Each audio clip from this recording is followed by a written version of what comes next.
Queridos amigos, irmãos, que a paz do Senhor permaneça entre nós.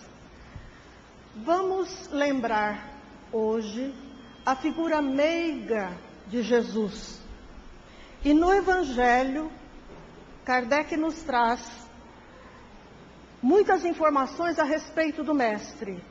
E numa mensagem, Fenelon nos diz: um dia Deus, na sua infinita bondade, nos trouxe aquele que seria o mestre dos mestres, o maior espírito em pureza, em moral, que o mundo já conheceu.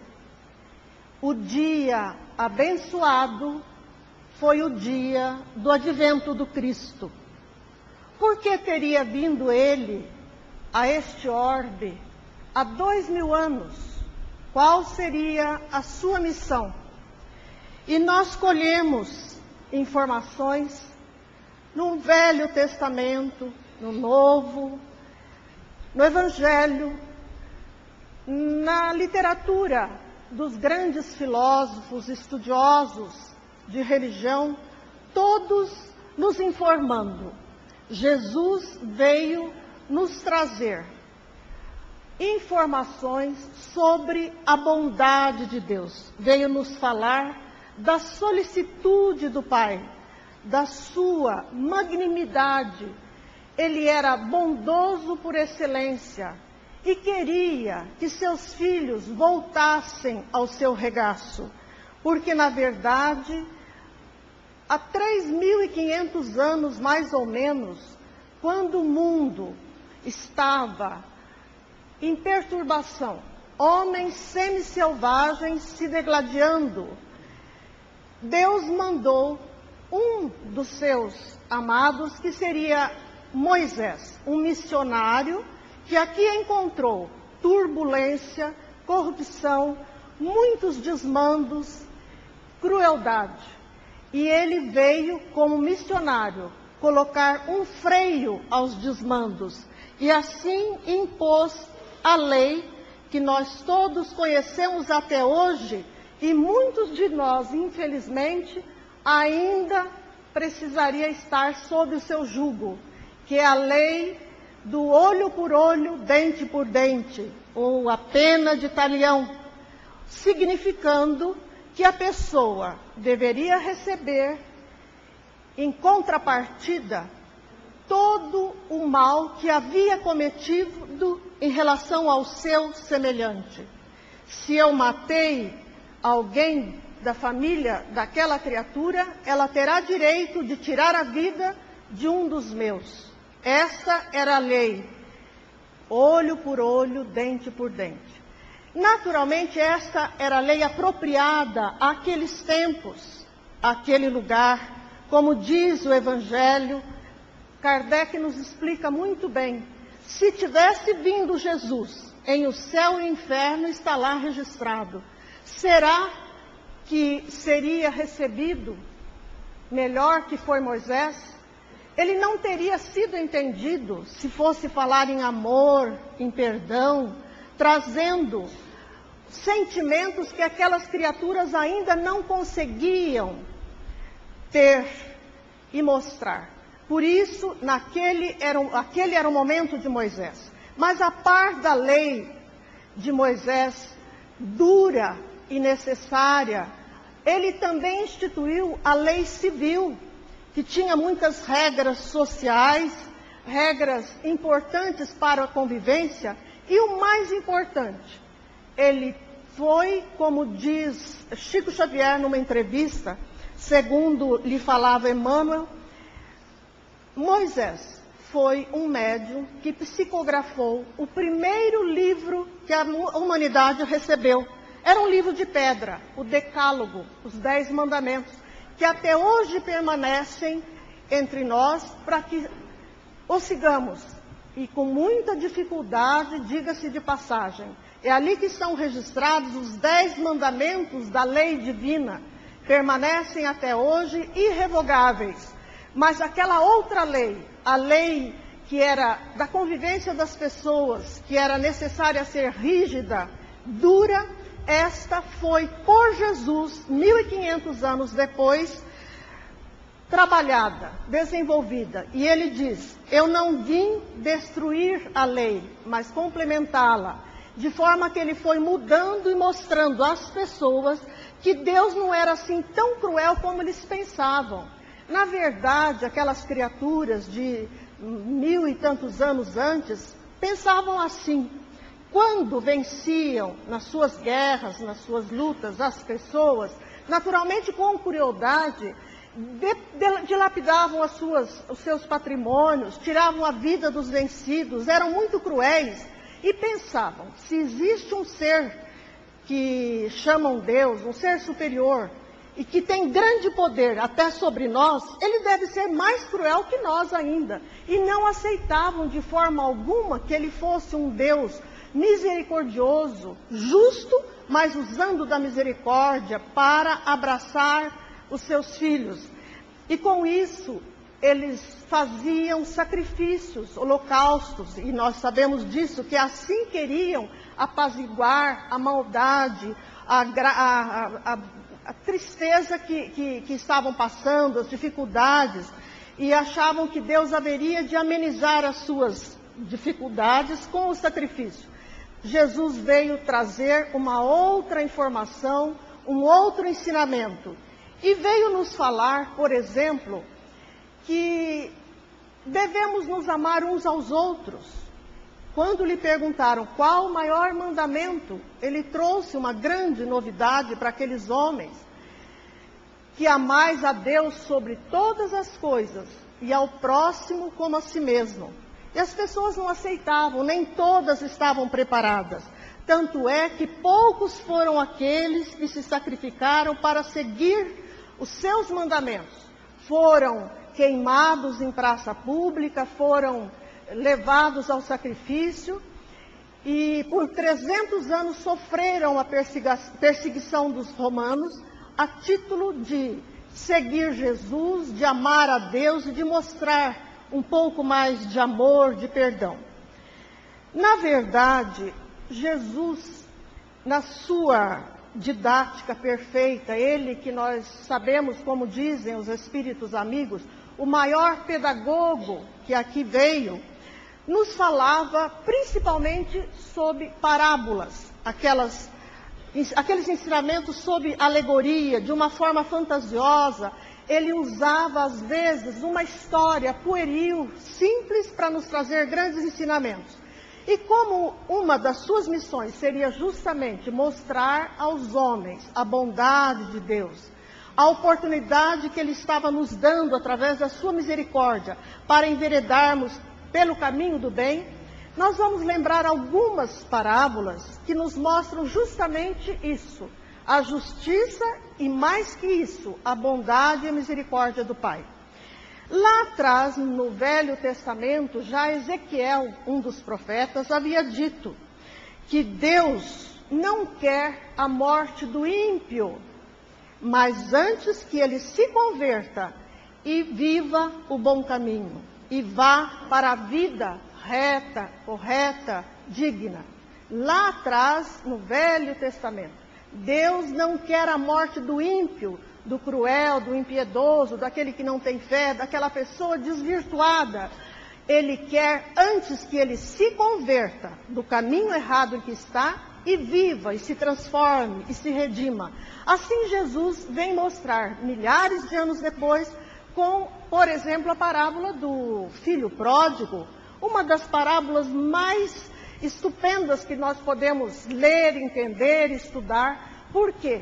Ele nos mostra justamente como o Pai é amoroso, é magnânimo.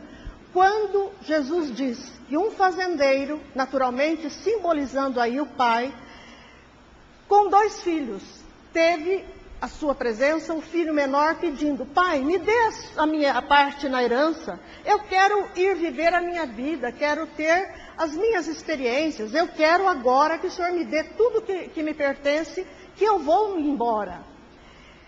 O pai, naturalmente, sabendo que aquele não seria o melhor caminho, não seria a melhor solução assim mesmo, deu-lhe a oportunidade de que fosse viver a sua vida. E nós sabemos, todos nós conhecemos muito bem essa parábola do filho pródigo. Não demorou muito, ele dilapidou todo o patrimônio, com vida desregrada, com luxo, com coisas erradas, enfim, e logo se viu na miséria. Procurando emprego, não conseguiu, porque aquela era uma época muito difícil. E olha, parece que nós conhecemos essa situação, não é? Sem emprego, com dificuldades, ele só conseguiu ir até um fazendeiro para tratar dos porcos. E lá ele pensou, agora eu vou comer, porque o que sobrar desse tratamento vai me servir para matar a minha fome. Mas os funcionários já avisaram, não, é tudo para os animais. Você não tem direito a nenhuma migalha. Então ele vivia ao desabrigo, com fome, maltrapilho, e num dia caiu em si, como diz o Evangelho e Jesus. E aí ele pensou, lá em casa, meu pai trata os seus funcionários muito melhor do que eu sou tratado aqui. Lá os meus antigos funcionários têm comida, têm abrigo, têm vestuário, têm uma vida muito mais fácil, pois eu vou voltar. Hei de voltar, me ajoelhar aos pés de meu pai e arrependido lhe pedir perdão, dizendo que não sou digno do seu amor, mas que ele me acolha novamente. Ele voltou e vejam como Jesus retratou a bondade do Pai. Com emoção nós dizemos, quando o pai, ao longe, viu o seu filho, ao invés de aprontar o chicote, isso nós que dizemos, como nós faríamos, ou então já se aprontar para fechar as portas, ou então dizer aos empregados que o enxotassem de lá. Quando o pai viu o filho ao longe, abriu os braços, alegre, e foi ao seu encontro. E o abraçou com muita felicidade. E o filho, mais que depressa, ajoelhou-se e pediu perdão, como havia pensado. Arrependeu-se do que havia feito, colocou-se ali como uma criatura falida e pediu perdão. E o pai disse, meu filho, você estava morto e reviveu. Você estava perdido e se achou, venha se regozijar conosco. Chamou vizinhos, matou o gado mais gordo, deu-lhe a roupa melhor, o anel de filho e fez uma festa. Na verdade, mostrando aí a alegria do pai ao receber aquele que estava perdido. Então, será que temos ainda salvação?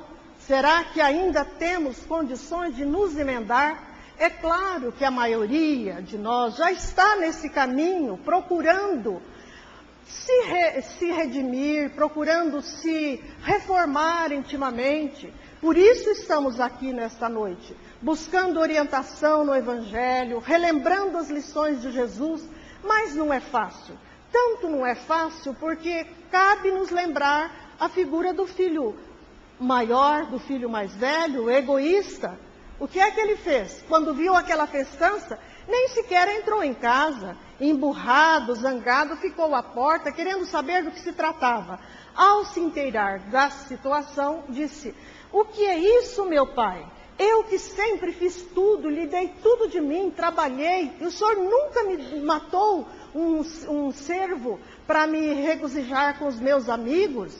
E agora esse teu filho, não disse eu, meu irmão, esse teu filho que foi por aí e perdeu tudo com meretrizes, com orgias, e agora volta e o senhor o recebe de braços abertos? E ele, venha meu filho, e repetiu, meu filho, esse teu irmão, não é só meu filho, ele é teu irmão, afinal, somos uma família. Ele estava perdido e se achou, estava morto e reviveu, vamos nos alegrar. Mas ele não quis e mostrou-se relutante na sua decisão de não participar daquela alegria, mostrando aí Jesus que nós, muitos de nós, assim procedemos. Somos cruéis, somos ciumentos, queremos para nós o que é bom.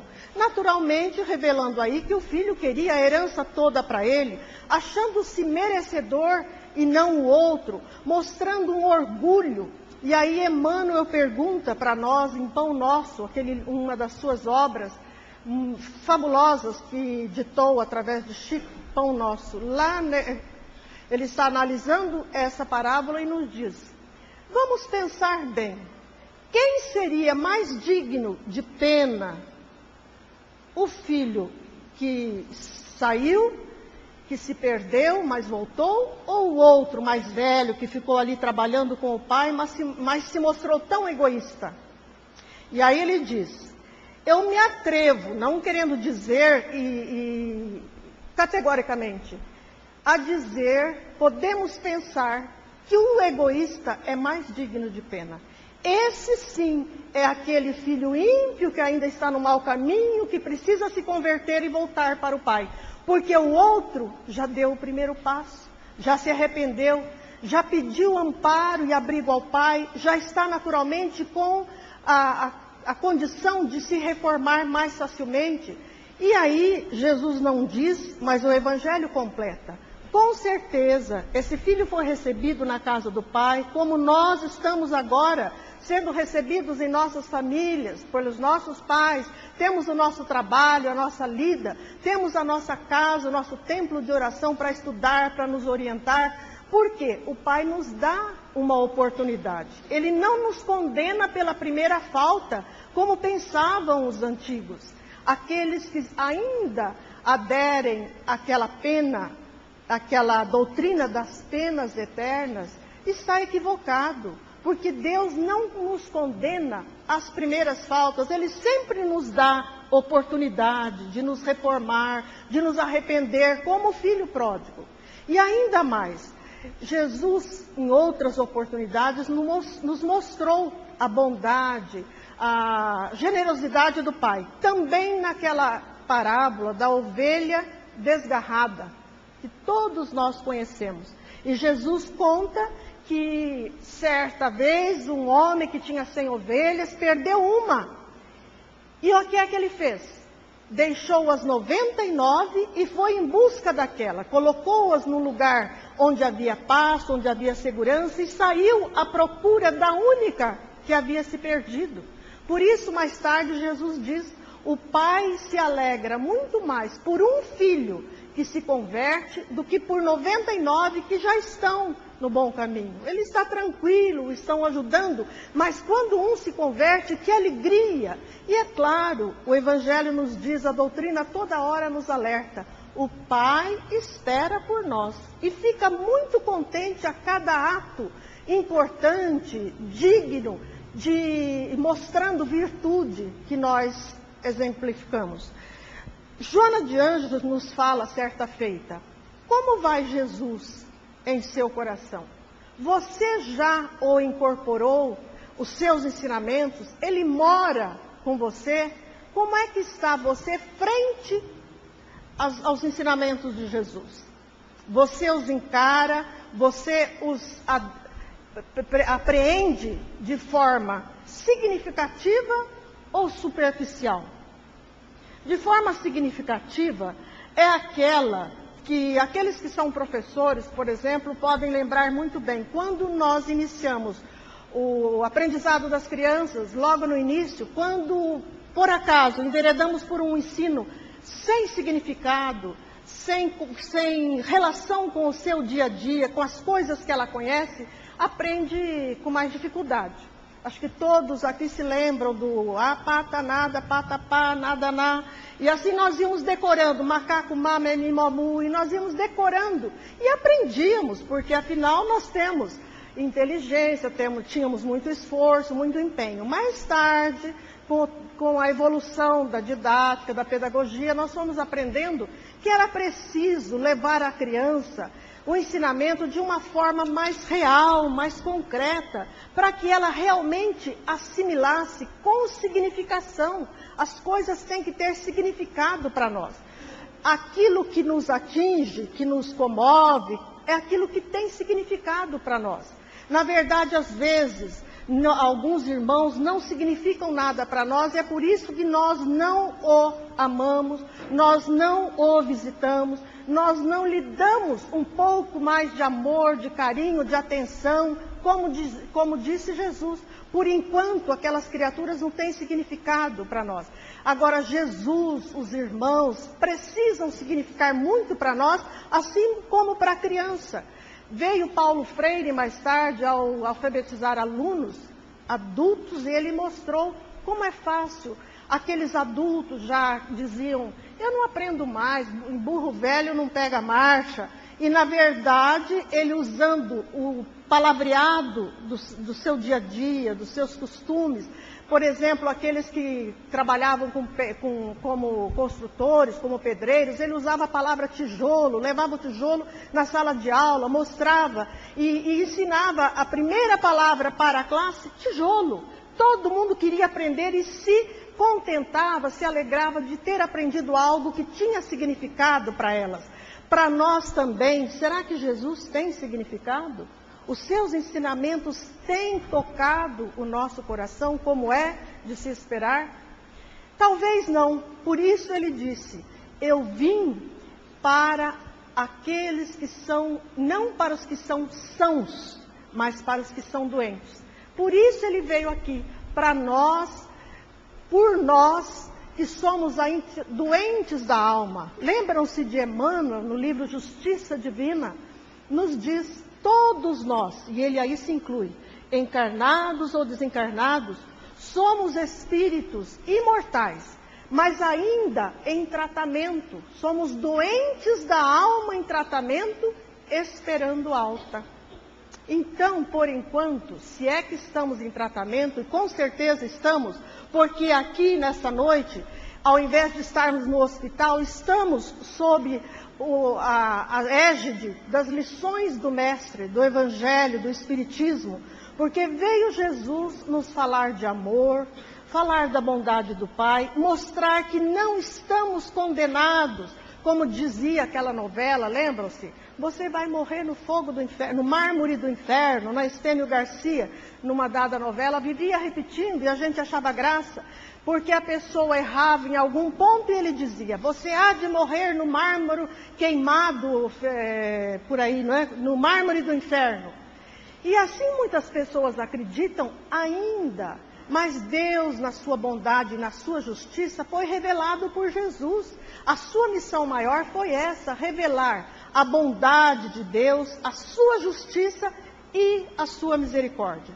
Porque sendo justo, ele não é cruel. Ele aplica a lei, mas dá sempre uma oportunidade para a pessoa se arrepender, se resgatar. Até, dizem os estudiosos da doutrina espírita, os juízes terrestres, a lei da terra, o Código Penal, tem lá as suas escapadelas, nos dá algumas chances de redenção. Por exemplo, existe o dispositivo da liberdade condicional, penas que são amenizadas, atenuadas, conforme a intenção do delinquente. Por que Deus seria tão cruel que não levaria em consideração a nossa intenção e o nosso propósito de nos emendar, de nos redimir, de nos, enfim, seguir esse caminho que Jesus veio nos mostrar? Por isso ele disse, eu sou o caminho, a verdade e a vida. Quem vier por mim estará nas luzes, estará no bem, estará caminhando para Deus. E ainda mais ele dizia, eu sou a luz, quem anda comigo não está nunca em trevas. Por que nós nos colocamos sempre tristes? Quantas vezes nos pegamos angustiados? Hoje ainda na televisão vimos lá que a depressão, uma doença que vem aumentando dia a dia, a porcentagem é agravante nos dias atuais. Por quê? Naturalmente, existe sim os problemas químicos, que me faltam aqui conhecimento para dizer, sabemos que existem problemas outros de genética, problemas, enfim, orgânicos que podem nos levar a essa situação, mas nós agravamos sempre essa, que é uma doença da época, do século, a depressão, a angústia. Por quê? Nos falta esperança, nos falta um pouco mais de amor, de consolo diante das dores e do sofrimento. E às vezes nos degladiamos com criaturas, com irmãos, com pessoas como aqueles dois irmãos da parábola. Um o mais novo pensando em se redimir, tomar um novo caminho, e o outro não aceitando, não querendo, rechaçando o próprio irmão. Então nós vamos buscar no Evangelho, e Jesus disse: eu não posso ainda falar tudo o que eu queria e que eu devia. Se me amais, guardai os meus mandamentos, e mais tarde eu pedirei ao Pai que vos envie o Consolador, aquele que vos dirá tudo o que eu queria dizer agora, mas ainda não posso, porque não é a hora. E este foi o Espiritismo. Por isso estamos aqui. Não que seja a única verdade, mas é porque é realmente uma verdade que Jesus nos encaminhou através do Pai. Ele que foi, segundo João, o evangelista, o criador deste orbe. Lá, logo no primeiro capítulo, nos primeiros versículos, Jesus nos mostra João nos mostra que Jesus participou da criação da terra e até hoje governa esse planeta. Ele está nos esperando e nos incentivando a melhorar este mundo. E nós lembramos que o Espiritismo está sempre enfatizando o fato de que lá há 2000 anos, o que é que foi preciso para que os ensinamentos de Jesus, a sua doutrina tomasse o caminho, tomasse a frente, caminhasse. Foi preciso o sacrifício dos cristãos, aqueles que morreram no fogo, nas fogueiras, na boca de leões, enfrentando gladiadores. Estes homens que morreram há 300 anos, dizem as doutrinas, inclusive o Espiritismo, o Evangelho, esses deram a sua vida por nós, se queimaram em fogueiras públicas, como a própria Joana de Ângeles. Nós buscamos lá em Boa Nova, numa das lições, Joana de Cusa, lá ela já estava com Jesus. Joana de Ângeles, que é o espírito instrutor e acompanhante de Valdo Franco. Joana de Ângeles, lá naquela época, já nos mostra que recebeu Jesus no coração, com significado. Por isso hoje ela nos escreve, nos dias de hoje ela vem nos dizer: será que Jesus tem significado para você? Ou ainda você o encara de maneira superficial? Apenas vem a doutrina espírita, por exemplo, a Igreja Católica, aos outros centros de oração, apenas vai ler, ouvir e nada faz para se reformar intimamente. Aqueles cristãos se reformaram, há 2000 anos deram a própria vida para nos mostrar o caminho. E hoje, precisa que nos queimemos em fogueiras públicas, onde poderemos mostrar as nossas confissões religiosas, como naquela época as pessoas eram queimadas para aderir à religião dos inquisidores? Hoje não. Hoje Jesus, na sua bondade, junto com o Pai, vem apenas nos pedir: tomem o caminho do bem, sejam mais amigos. Ele já dizia: amem o seu adversário. Quando ele falou nisso, lá naquela época, ele lembrou: vocês sabem que antes falavam para não amar o seu inimigo, mas eu venho lhes dizer diferente: amem os seus inimigos, abracem os seus adversários. Veja como Deus, Ele faz com que o sol abarque bons e maus, justos e injustos. A chuva cai sobre todos. Deus é bom para abranger todos os seus filhos. Por que vocês vão distinguir: este é meu amigo, este é meu inimigo, este serve, aquele não serve? Quem somos nós, dizem os Espíritos? Quem somos nós para nos arvorar em juízes, em condenar pessoas, em levar mágoas, para nos deixar mais deprimidos, mais magoados, angustiados, perdendo a oportunidade que temos da redenção? Essa vida é um tesouro que nós temos para aproveitar e fazê-lo render, tendo uma vida mais digna. Isso que o Espiritismo espera de nós. Uma vida regrada pelo bem, pela conduta moral, mais dignidade, mais trabalho. Nós vamos lembrar uma história que um dos nossos amigos, lá do outro lado, nos trouxe. E aí nos lembramos uma outra das lições que o mestre nos trouxe. Lá em Moisés, nós vimos que ele proibiu a comunicação com os mortos, porque as criaturas naquela época, quase 4.000 anos, faziam desse fato coisas erradas, estavam abusando, exorbitando na comunicação com os mortos. Ele proibiu, mas Jesus veio a começar de se mostrar, além de falar com espíritos, ele se mostrou na ressurreição, mostrando que não há a morte, que realmente os espíritos estão aí para nos ajudar. E aí o Espiritismo vem aclarar todas essas coisas, nos mostrando, por exemplo, a oportunidade de receber lições daqueles que já se foram. E quantas nos servem a cada um. Por exemplo, em Vozes do Além, é um livro psicografado por Chico Xavier e ditado por vários espíritos. Este é de Brandão, P. Brandão, não sabemos se Pedro, Paulo, enfim, não importa. Ele se intitula Brandão. No dia 8 de setembro de 1955, 23 anos, ele se comunicou no centro espírita.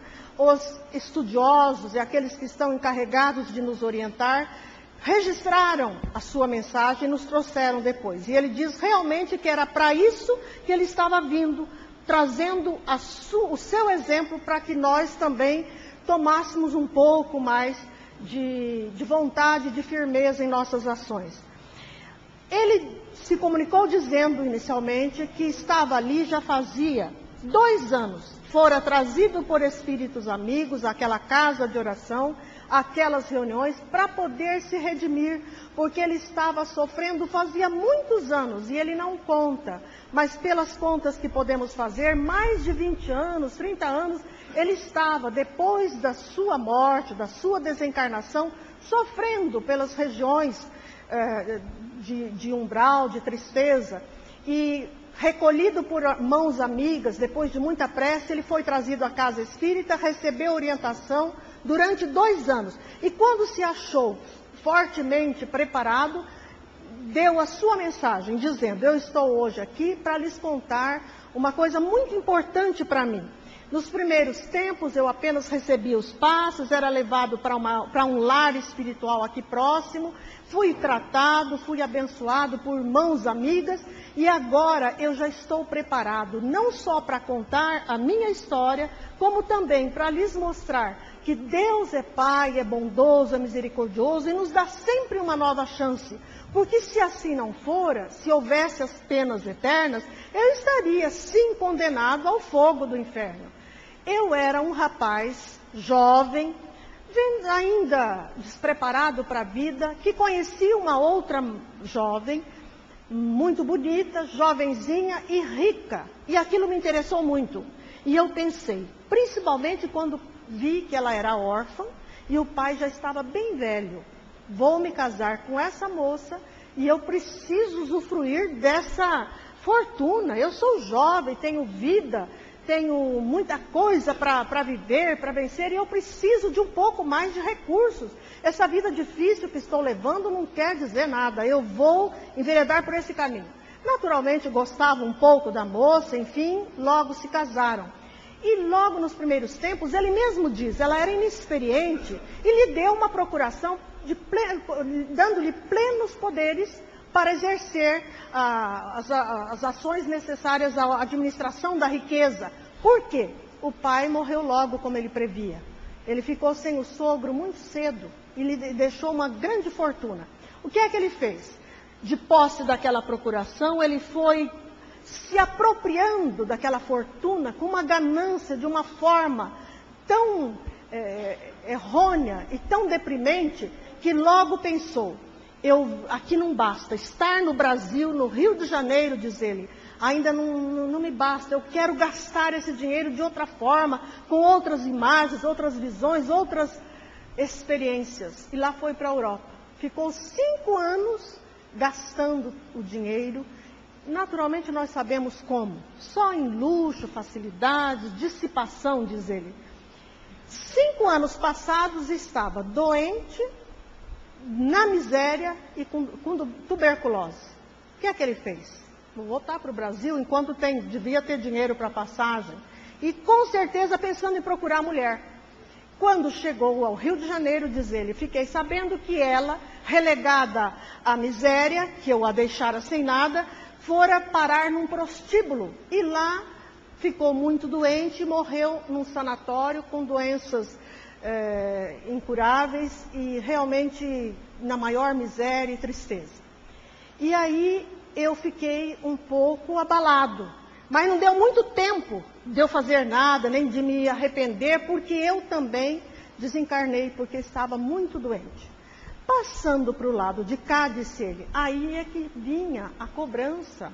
E Jesus já disse lá atrás, que nós deveremos pagar até o último ceitil, centavo de centavo, nós devemos pagar tudo. E ele disse, chegou a hora de eu pagar a minha dívida. Eu tinha que resgatar uma dívida muito grande, e o pior que a minha dívida para com a minha antiga esposa não era só material, não lhe devia só dinheiro, mas muito mais moral, porque eu a relegara à miséria moral, física e moralmente. E por aí ele lembra que ela estava ligada a outros espíritos muito sofredores e não conseguiu encontrá-la facilmente. E aí nós nos lembramos, e ele mostrou justamente essa lição. Na noite em que ele se comunicava, aquela reunião mediúnica estava estudando, reconcilia-te com o teu adversário enquanto é tempo, porque depois ele pode ir-se e será mais difícil. Então ele diz, ela estava irmanada com espíritos de baixo escol, que estavam ali a prejudicando, porque ela naqueles tempos de sofrimento, de miséria, de prostíbulo, fizera aquelas amizades. Então estava muito difícil para tirá-la de lá do sofrimento.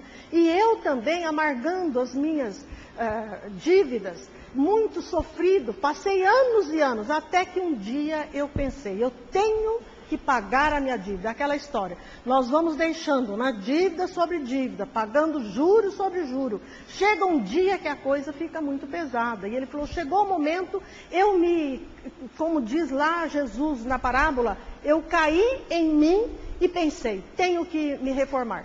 Naturalmente, através de orientação, de estudo, de preparo, ele foi indicado para voltar. E sabe, para encerrar rapidamente a história, depois os amigos podem buscar com mais clareza, Vozes do Além, ele diz o seguinte, eu pedi, foi naturalmente analisado o meu plano reencarnatório e eu vou voltar. Vou voltar, sabe com quem? Com a minha ex-esposa, na qualidade de irmãos. Já recebemos a galhardia, a grande dádiva de pais que querem nos receber, porque de repente podia nem ter quem os quisesse aqui na Terra. Já escolhemos, já fomos aceitos pelos nossos pais, vamos reencarnar como irmãos gêmeos, para estarmos muito juntos.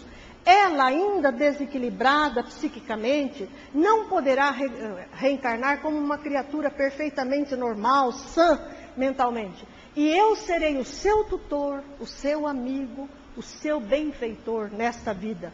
Naturalmente, estava se impregnando de tudo que pudesse de bom, de pensamentos, de fluidos, para que exercesse a sua tarefa com um compromisso positivo. Ele disse que voltaria, ainda não tinha voltado, como irmão gêmeo, nos primeiros anos de vida. Logo no início, ela já ia demonstrar uma debilidade orgânica, estaria com o físico muito debilitado, por causa do que seu perispírito já estava doente, já desde então, e estaria necessitando de um amparo, de uma ajuda muito grande. E ele que teria que renunciar, diz ele, a tudo, as minhas aventuras de moço, ele que tinha tido toda a facilidade quando jovem, gastou, dilapidou dinheiro, fortunas, amizades, sabe-se lá o que aprontou, então agora eu teria que me compenetrar desta tarefa, renunciar a tudo que fosse luxo, facilidades, para me dedicar exclusivamente à minha irmã, que dependia de mim como seu tutor, como seu benfeitor, como seu curador. E eu vou voltar, disse ele, para o Rio de Janeiro proximamente, e eu quero que vocês me ajudem com suas preces e contem aos meus irmãos o que se passou comigo, mostrando que Deus é Pai, é justo, e por misericórdia Ele está me dando essa nova chance. O recurso que eu tinha ainda vou ter, que era a saúde, os braços, tudo isso eu vou ter ainda para trabalhar, para fazer muito pela minha irmã, por outras tarefas que podemos desenvolver. Então todo esse manancial que me é próprio, eu vou exercer, eu vou ter, mas outras facilidades já não. E que eu não desvie do bom caminho, que eu não entre por atalhos. Me ajudem, me amparem e orem por mim. Pois bem, minha gente, para encerrar, nós vemos aí, isso a doutrina espírita nos traz. O espiritismo só pede de nós, como disse Kardec, como é que nós devemos para nos mostrar como realmente um verdadeiro espírita, aquele que está querendo assumir o Evangelho no coração, para que o Jesus tenha significado em nossos corações. Kardec diz, o espírita verdadeiro deve fazer o maior esforço para dominar as suas más inclinações. E nós esperamos a sua transformação moral. Por isso Kardec diz aqui, reconhece-se o verdadeiro espírita, e nós podemos dizer, como muitos espíritos amigos dizem, reconhece-se o verdadeiro cristão, aquele que assumiu Jesus com o coração por sua transformação moral, pelas suas mudanças. Como diz lá no começo o Velho Testamento, Deus não quer a morte do ímpio, mas quer que ele se converta. Então reconhece o verdadeiro cristão por sua transformação moral e pelo esforço que faz para dominar as suas más inclinações. Nós temos a preguiça, um pouco de orgulho, ciúme, inveja, más inclinações, más tendências que ainda temos que dominar. Mas aqui estamos com esse propósito. E finalmente, quem quiser depois buscar com mais clareza em Lázaro Redivivo, de Irmão X, uma lição que eu achei formidável. Só vou dizer o finzinho porque é de abalar o nosso íntimo. Ele diz o seguinte, Irmão X, que Jesus, lá no começo da criação, estava olhando por esse orbe, pela terra, foi um co-criador da terra, e até hoje é aquele que governa, que administra, que está olhando por nós, esperando a nossa transformação e esperando por nossas melhores atitudes para a transformação do mundo, no mundo de regeneração. E ele olhando, às vezes fica triste comigo, com você, com o outro, porque está difícil, e eu vou e volto, e pago juros em nova vida, em nova existência. Está difícil, mas ele está esperançoso com o leme da embarcação. Mas em certos momentos, um ou outro extrapola, exagera, faz alguma coisa que é imprópria àquele que está querendo, pelo menos, acompanhar o Jesus nos seus passos, como ele diz, eu sou o caminho. Então ele olha para Deus e pergunta, o que eu faço? Está difícil, eu bato na porta, no coração, eu quero entrar, eu quero assumi-lo, mas ele não quer. Ele é apenas superficial, está por aí, tenho tempo, ainda mais eu que agora virei espírita, eu sei que tem reencarnação, na outra vida eu vou dar um jeito, agora eu quero aproveitar. Ele está triste, pergunta para Deus, o que eu faço? E aí vem a ordem. Lembram do joio do trigo no final? Quando na separação do joio do trigo, Deus pede para queimar o joio, porque só assim haverá realmente a separação. Então Deus dá a ordem, segundo o Irmão X, arrombe a porta, entre, mas nesse arrombamento alguma coisa vai balançar em nós. Então vai vir a dor, a penúria, as dificuldades, mais ainda do que agora, porque ainda estamos com frestas abertas, e Jesus vai entrando, e se nós abrirmos mais as nossas frestas, a nossa janela estará escancarada e Jesus habitará em nós.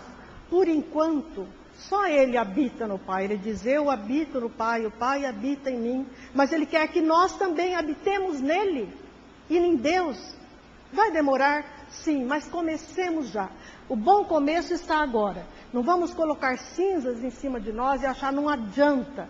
Eu realmente me acho uma criatura perversa, uma criatura incapaz de melhorar, incapaz de mudar os meus pensamentos de ciúme, de inveja.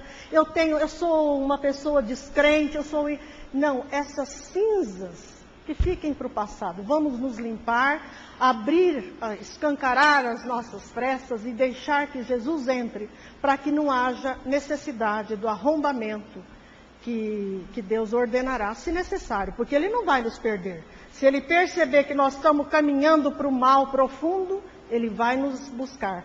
Mas aí nós teremos que nos queimar intimamente, queimar todas essas mazelas, essas más inclinações, esses defeitos, essas imperfeições, essas raivas, esses questionamentos errôneos, a preguiça, a falta de amor aos irmãos, tudo isso haverá de ser queimado. Não como os cristãos foram queimados lá no circo, mas intimamente. E não precisaria disso se nós já, desde agora, abríssemos nossos corações para o bem, para o jardineiro que é Jesus, que está aí na lida, limpando as ervas daninhas e sempre nos dando as mãos. Que Deus nos ampare e ilumine nessa empreitada. Assim seja.